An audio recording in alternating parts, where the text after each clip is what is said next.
Stock control. In this lesson, we're going to be taking a look at stock control. At the most basic level, stock control is what allows you to have enough drinks and ingredients for every service. Without stock control, you would very soon run out of drinks to sell. We will ask, what is stock control and why do we do stock control, before learning about par levels and last in, last out. Let's start with stock control.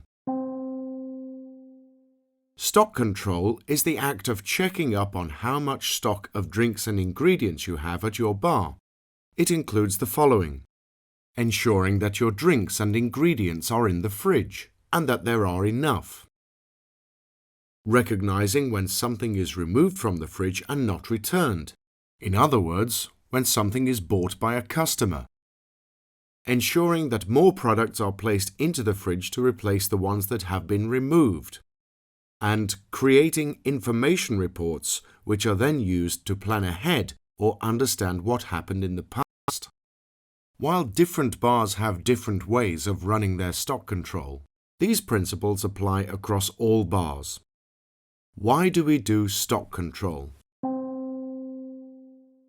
Stock control ensures that your storeroom is always properly stocked, so that should unexpected sales take place, you will be able to fetch whatever you need from the storeroom.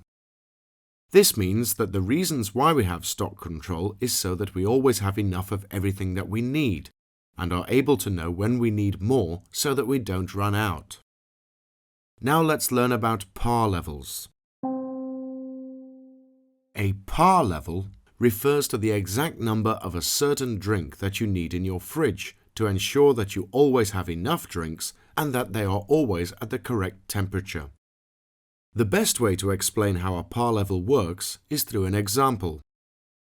During a normal evening service at this bar, roughly 18 beers will be sold. Because this number never really changes by much, over time you learn this and decide to set a par level for beers at 24 per service. This means that every service you will have 24 beers, because having more than 18 ensures that should you unexpectedly need more, you will have more. Then at the end of the service, you go and check up on the par level to see that there are 16 beers left, meaning 8 were bought. With this information, you can then go and fetch another 8 beers from the storeroom and restock your fridge to the correct par level. Now that you understand this, there are a few important rules when it comes to par levels. Firstly, each and every drink should have its own par level. Secondly, when a par level reaches less than half, it is time to restock so that the drink is back at its par level. For example, if your par level for Coca-Cola is 10 and you have 4 left, you should go and fetch 6 more so that the par level can be maintained. Finally, par levels don't only apply to drinks, but to ingredients for garnishes too. Now let's finish off with a classic bar rule: last in, last out. We've already seen that the reason for having a fridge is to keep our drinks cold.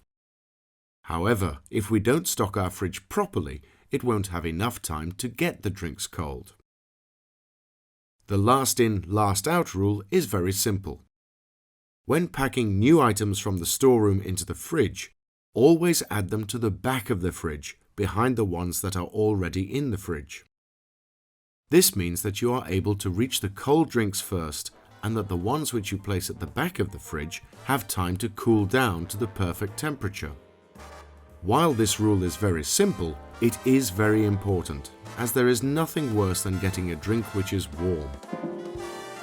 Your guests will hate it if you fail to follow the last in, last out rule. Well done on finishing this lesson on stock control.